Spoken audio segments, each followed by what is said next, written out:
আমাদের গোটা বাংলা জুড়েই এসআইআরে যাদের নাম বাদ চলে গেছে, অ্যাডজুডিকেশনের নামে যাদেরকে হেনস্থা করা হয়েছে এবং এইবার যারা বিধানসভায় ভোট দিতে পারেননি, ভোট হয়ে যাওয়ার পরে রাতগাই বাদগাইয়ের মতো সবাই তাদেরকে ভুলে গেছে, কিন্তু সিপিআইএম তাদেরকে ভোলেনি, ভুলবেও না।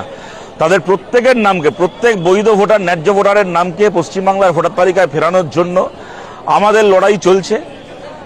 এবং প্রত্যেক ব্লকে, মুর্শিদাবাদে আমাদের পার্টি, এখানে কমরেড জামির মোল্লা আমাদের সম্পাদক আছেন, সোমনাথ সিংহ রায় আমাদের পার্টির জেলার এবং রাজ্যের নেতা আছেন। মুর্শিদাবাদে আমাদের মোস্তাফিজুর রহমান এখানে ছিলেন, আমাদের বিধায়ক ডোমকলের মোস্তারি বানু, যিনি মামলা করেছেন এসআইআর নিয়ে, আপনারা জানেন।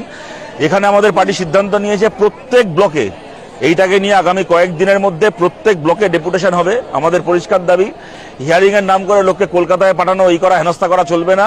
বাংলা জুড়ে ব্লকে ব্লকে যাদের নাম এখন অব্দি ঝুলে আছে তাদের হিয়ারিং করাতে হবে এবং যত তাড়াতাড়ি সম্ভব তাদের নাম ভোটার তালিকায় ফেরাতে হবে। একটা ভোট তারা দিতে পারেননি, কিন্তু আর 5-6 মাসের মধ্যে আমাদের রাজ্যে পুরসভাগুলোর ভোট হওয়ার কথা রয়েছে, যদি এই সরকার, নতুন সরকার ঠিক সময় পুরসভা ভোট করায়। সুতরাং নতুন করে আর কোনো মানুষকে, যার ভোট দেওয়ার অধিকার রয়েছে, তাকে সেই অধিকার থেকে বঞ্চিত করা যাবে না। এই লড়াই আমরা সিপিআইএম আছি।